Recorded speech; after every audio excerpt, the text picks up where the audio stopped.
Olá, seja muito bem-vindo ao canal Dados nas Alturas.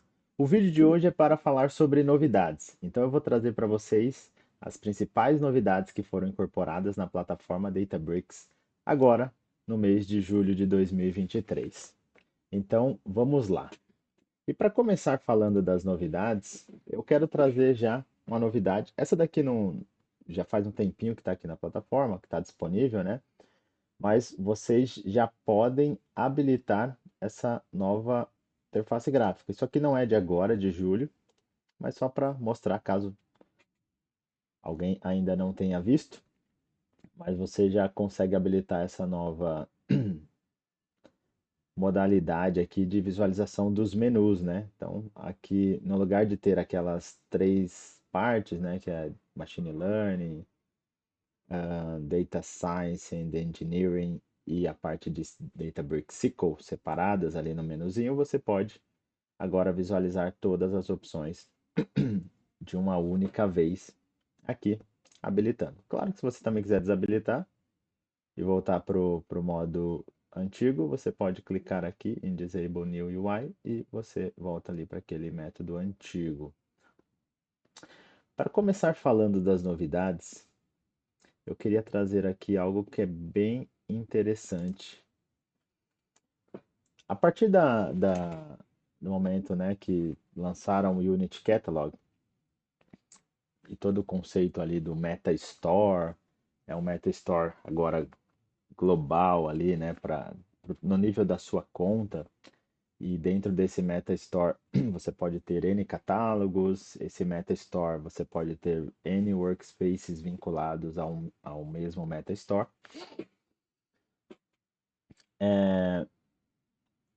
Você, né, tem. E aí mudou uma série de questões ali dentro da plataforma Databricks, inclusive a questão, né, de o account console também chegou depois disso, que é onde você consegue administrar usuários e grupos numa área unificada, né, que o account console, eu estou falando exatamente disso aqui, que agora você consegue ter agora também um account console, você consegue fazer a gestão de usuários e grupos de forma global, e aí depois você pode vir aqui no seu workspace e adicionar, né, os usuários que farão parte desse determinado ambiente, desse determinado workspace.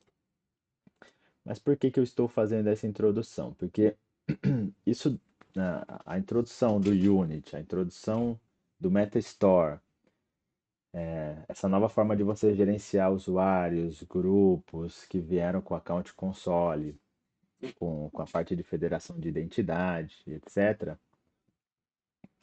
E aí surgiram também novos papéis, né, no ambiente Databricks, como por exemplo o Account Admin, que é o administrador, né, que tem permissão aqui no nível do Account Console. Então ele consegue, por exemplo, um Account Admin, né, ele consegue fazer toda a gestão de usuários e grupos aqui do Account Console.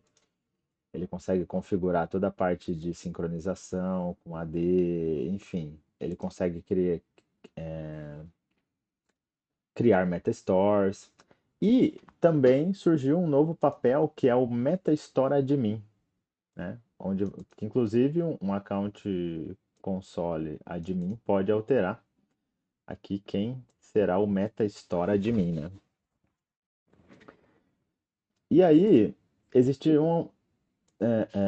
quando com a criação do Metastore também surgiu uma série de novas funcionalidades que são gerenciadas ali no nível do Metastore, né?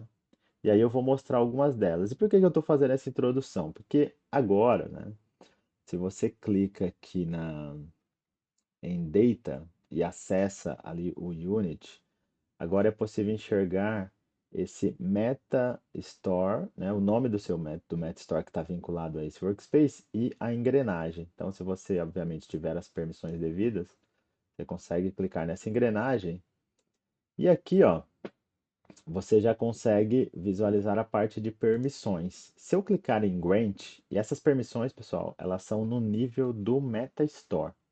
Então, se eu clicar em Grant, aqui eu já consigo visualizar quais tipos de permissão que eu consigo efetuar ou conceder no nível de MetaStore.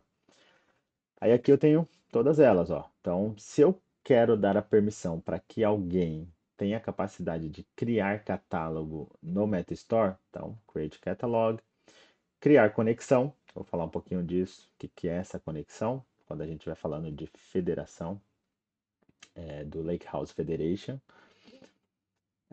External Location, então a capacidade também de você criar ali, né, um link com a área externa ali, com seu Data Lake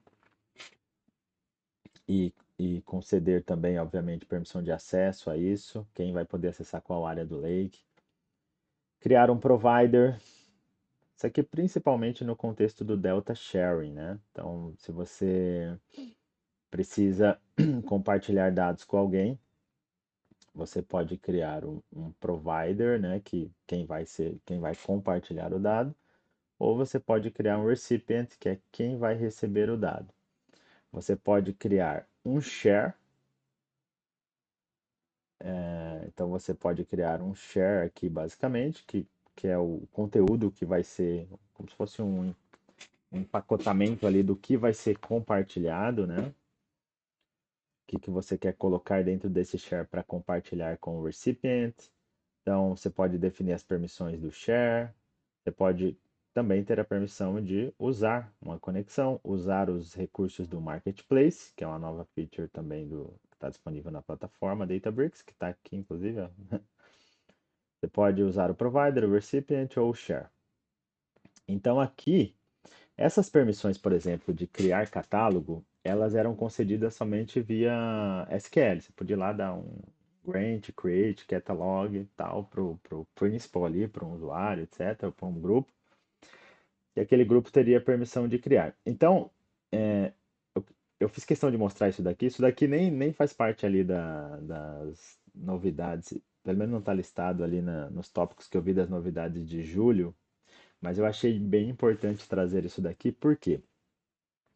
Eu tenho trabalhado com algumas empresas e existe uma dúvida, né? Porque, pessoal, eles acham que você tem que ser um MetaStore admin. Muitas vezes, né? Pode ser que tenha um usuário que ache que você tem que ser um MetaStore admin para que você consiga criar catálogo, para que você consiga criar uma conexão, para que você, enfim. Só que não, pessoal, você não precisa.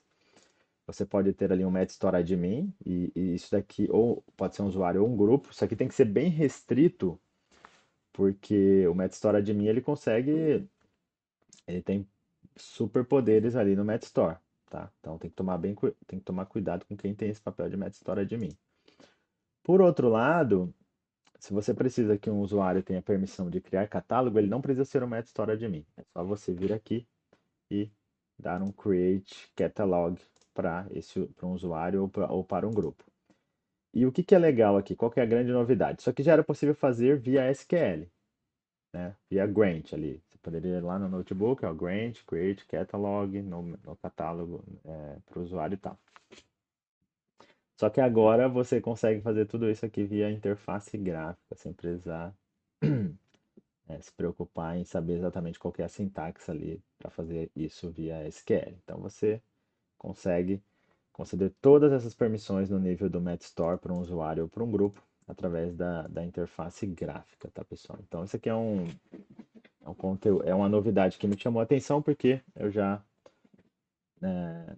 trabalhando em alguns clientes, eu já encontrei situações assim, onde houve a necessidade, né, de dar essa permissão só para usuários que poderiam criar catálogo e até na ocasião o pessoal achava que só era possível fazer isso se a pessoa fosse o administrador do MetaStore.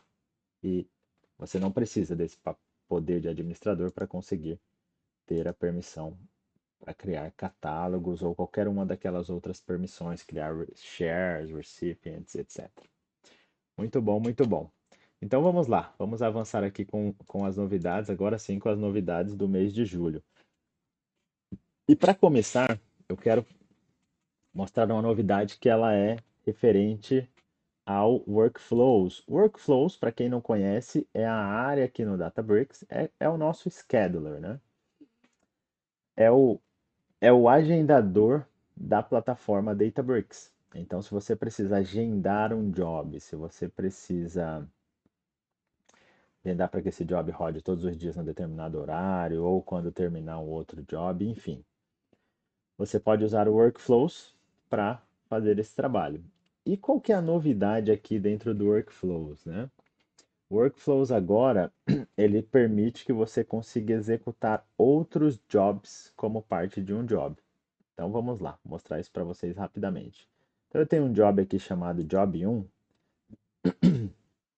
e esse Job 1, no job você pode ter diversas tasks, né? Que são, cada task ela vai processar ali um conjunto de coisas.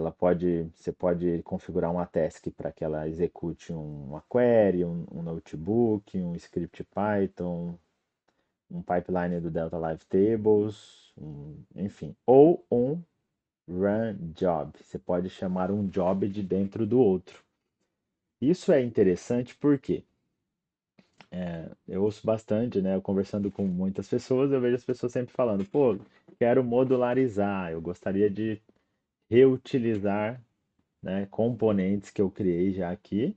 Esses componentes fazem parte de um job, então eu queria reutilizar esse componente, chamando ele quando eu precisasse de daquele componente em um novo job que eu estou criando para uma determinada tarefa, eu quero ter a possibilidade de chamar esse outro job dentro, né, do job que eu estou ali trabalhando nesse momento. Então, agora isso já é possível. Então você tem agora essa tarefa, eu vou até adicionar uma nova tarefa aqui, ó, que é essa tarefa run job. E aqui você consegue, né? Você tem que dar um nome aqui, obviamente, mas aqui você consegue chamar, né? Você tem que ter jobs, como só tem um job aqui e eu estou com ele aberto, ele não vai deixar. Mas aqui vão aparecer os jobs que você tem disponível para que você consiga chamar um job de dentro do outro. Então, isso daqui é bastante interessante e isso vai trazer bastante flexibilidade aí para você reutilizar jobs dentro de jobs. E isso pode te ajudar na sua lógica, na implementação da sua lógica de orquestração dos seus pipelines, seus processos aqui no ambiente Databricks. Bom, a próxima novidade que eu quero trazer, ela está relacionada com a federação, né? Que é o Lakehouse Federation. Não sei se vocês notaram, mas se a gente clicar aqui em dados, e qual que é a grande novidade? É que o Lakehouse Federation ele está em Public Preview. Clécio, onde é que eu acesso esse Lakehouse Federation? O que, que é esse Lakehouse Federation? Então vamos entrar aqui em Data, né? Se você tiver com a interface lá no modo antigo, você tem que clicar em SQL aqui no menuzinho e depois clicar em Data. E aí a gente acessa aqui o Unit Catalog e aqui eu consigo ver esse menu, né, que é o External Data, ver essa opção aqui. Aqui em External Data, você tem agora os Storage Credentials, você tem onde você cadastra basicamente ali a sua Managed Identity, o seu Service Principal.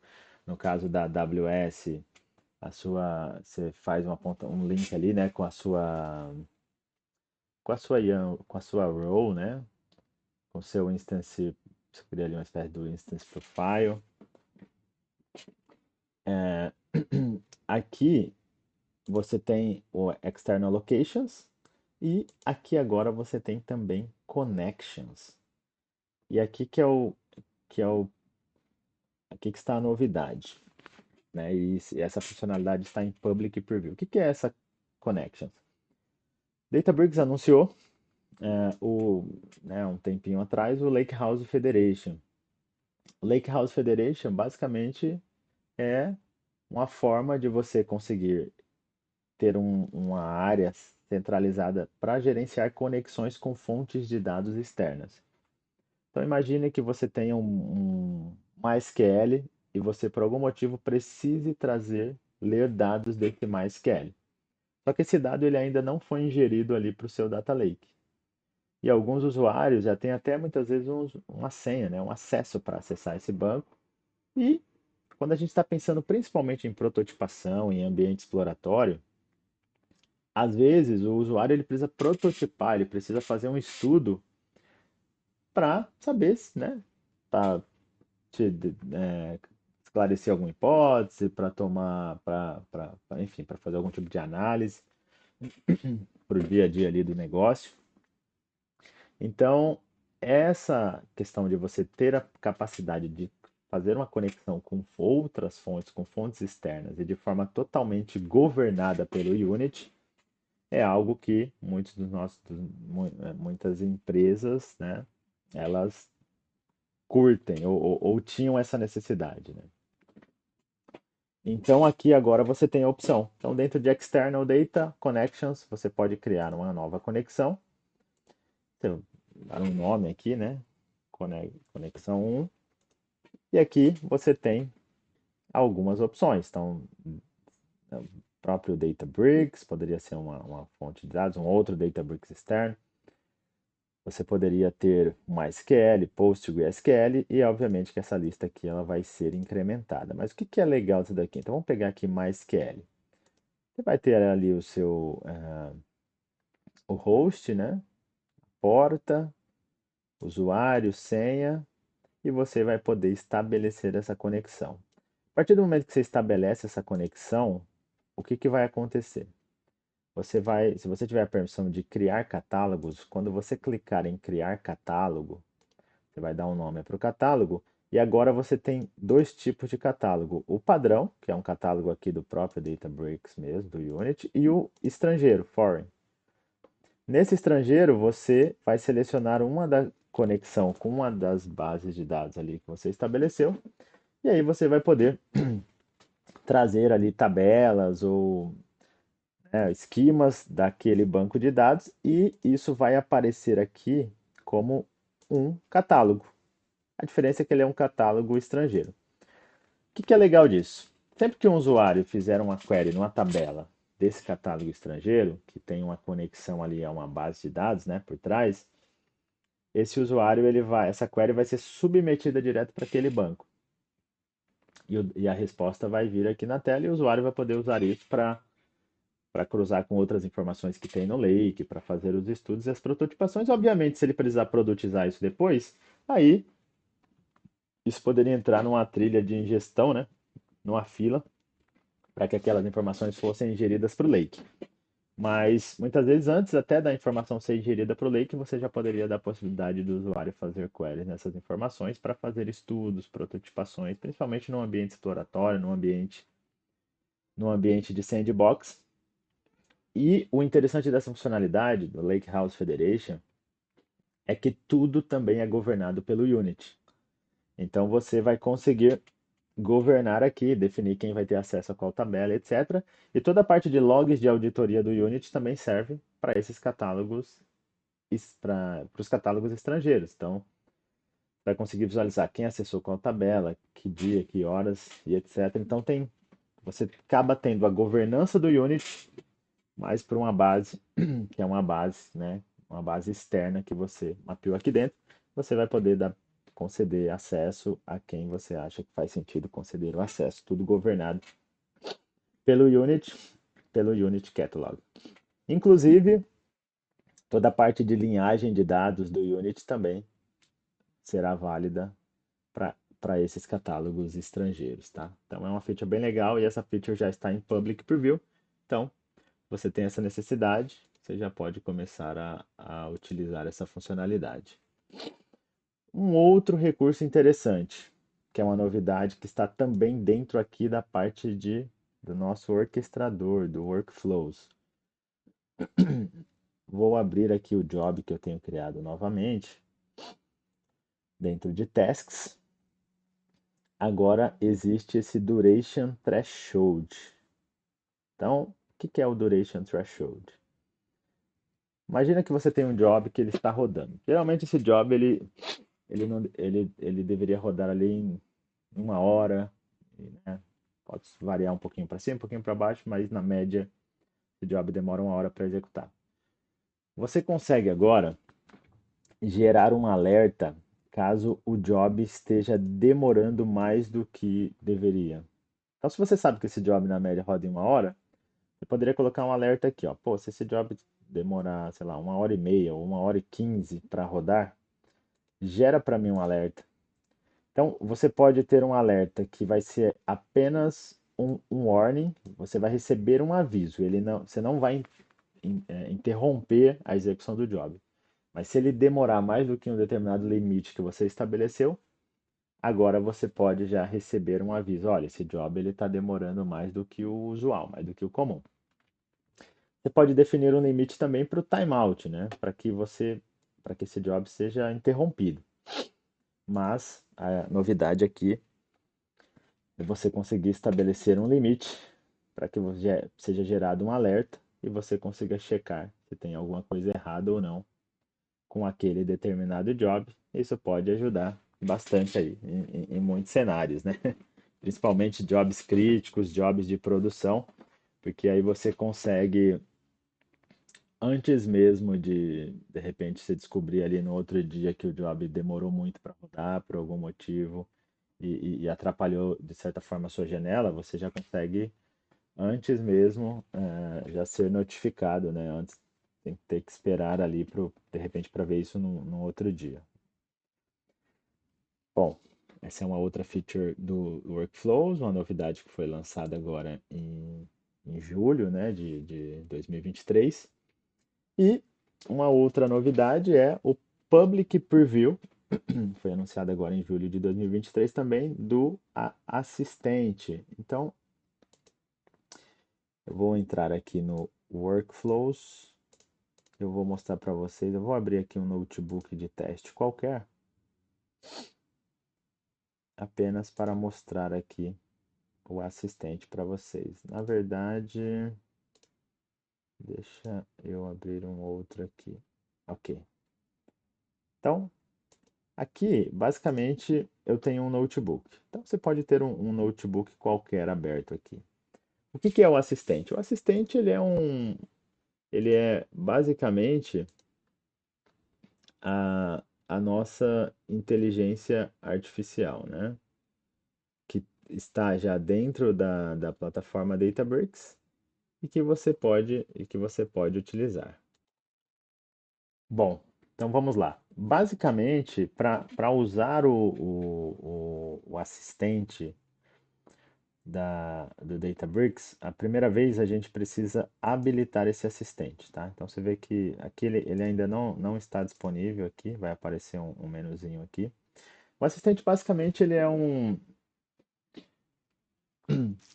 uma área onde você pode fazer perguntas e tem uma inteligência artificial por trás que vai te ajudar a responder. Perguntas referentes a código, né? Putz, como que eu crio um código para fazer algo, fazer X, fazer Y?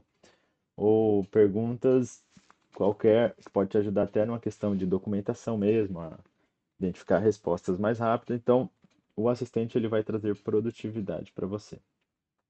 Para habilitar um assistente, você precisa ter acesso ao Account Console. Então, você vem aqui no Manage Account, né?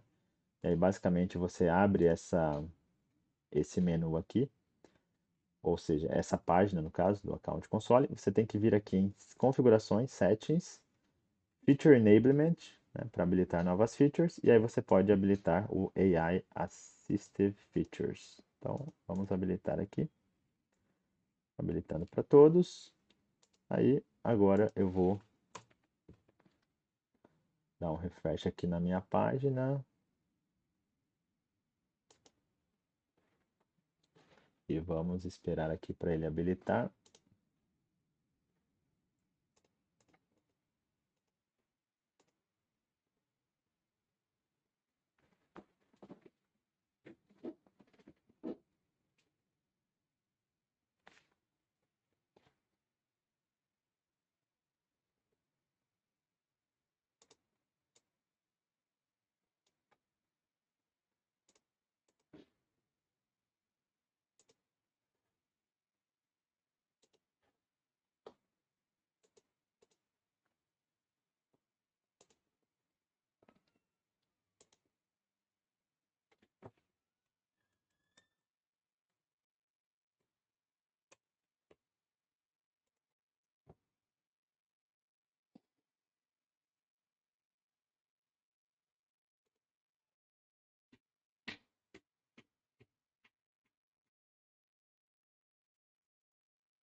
Papai tá gravando.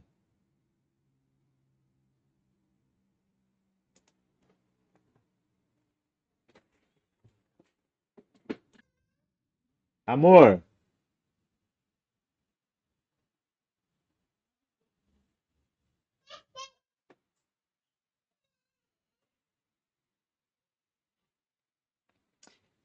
a gente, então a gente pode também fazer perguntas no estilo, né, pedindo para a inteligência artificial aqui criar alguma coisa, para gente um exemplo de código, né? Então, por exemplo,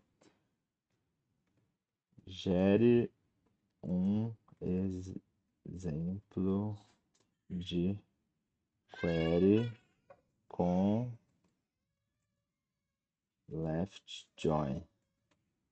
Aqui um exemplo, né?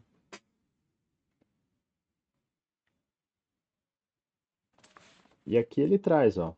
Ele já trouxe aqui, ó, select asterisco from others, left join customers na chave e tal.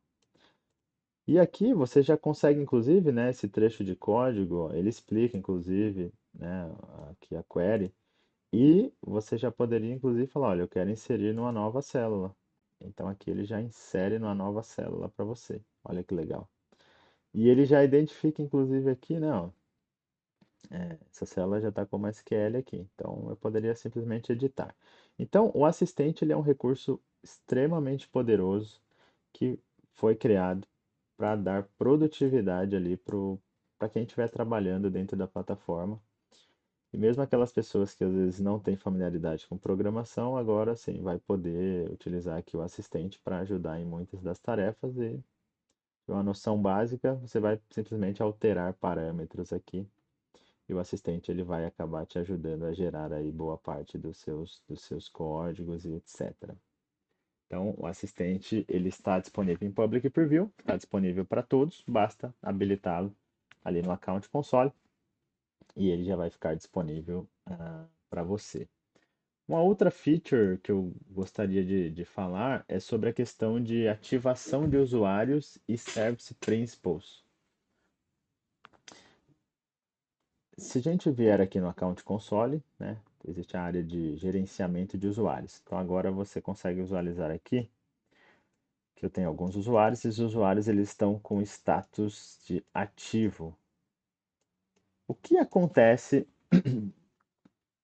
A gente sabe que na plataforma Databricks você consegue fazer uma sincronização de um provedor de autenticação externo com o seu ambiente, com o Account Console. Então, se um novo usuário for criado lá no seu provedor de autenticação e você tiver mapeado ali um determinado grupo, etc., então esse usuário, se você configura essa sincronização, ele vai ser sincronizado automaticamente aqui com o seu ambiente Databricks. Só que se por algum motivo esse usuário for deletado lá no provedor de autenticação, ele também faz uma antigamente ele faz a sincronização com o Databricks. Só que antigamente esse usuário ele desaparecia aqui do ambiente. E aí, se você tinha, por exemplo, pastas, né, que foram criadas por esse usuário, recursos, clusters que estavam rodando, que tinham sido criados no nome desse usuário, você poderia gerar um certo probleminha ali no ambiente, porque aquele cluster ele ia dar erro, porque naquele usuário não existe mais. Agora, o que acontece? Com essa nova feature de desativar o usuário, quando o usuário ele é excluído no provedor de autenticação, ele é desativado no ambiente Databricks. Só que todos os recursos que aquele usuário criou, aquilo ali continuaria disponível ali para esse usuário. No caso de jobs, os usuários que estão desativados, você precisa que esse job esteja, né, no nome do outro usuário. Claro que se for um job em ambiente produtivo, provavelmente esse job ele vai estar sendo executado por um usuário sistêmico. Mas se por algum motivo esse job está no nome de algum usuário que foi desativado, você vai precisar alterar isso para um usuário ativo ou para um service principal, que seria a melhor prática. Mas se você tem, né, aqui se você tem, por exemplo, um cluster, aí esse cluster ele não vai falhar. Simplesmente o usuário vai ser desativado para você.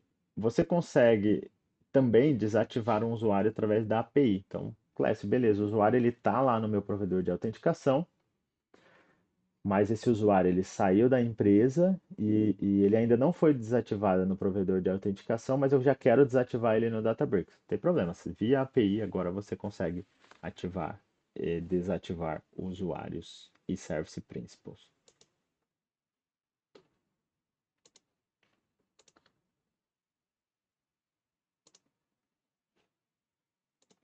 Um outro recurso da plataforma que está em preview, em public preview, né, que já está disponível para todo mundo, é a parte de volumes. Então, se a gente clicar aqui em Data, agora se a gente clicar em qualquer esquema, agora a gente consegue visualizar que dentro de um esquema eu posso ter as tabelas e views, como a gente já tinha antes.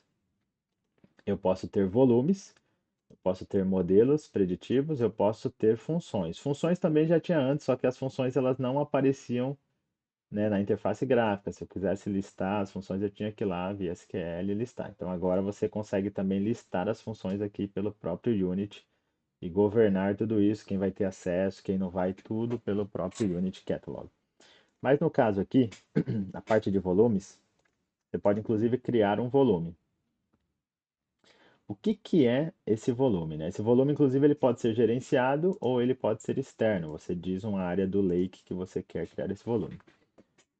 A gente sabe que quando a gente está falando do mundo de data lake, você pode trabalhar com dados estruturados, dados não estruturados, dados semi-estruturados. E quando a gente fala plataforma Databricks e do conceito lake house que tem por trás,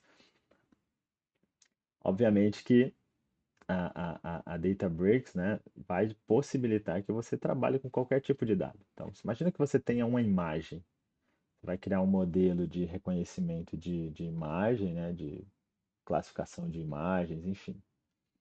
Então, você precisa. E aí você recebe um conjunto de arquivos que são imagens.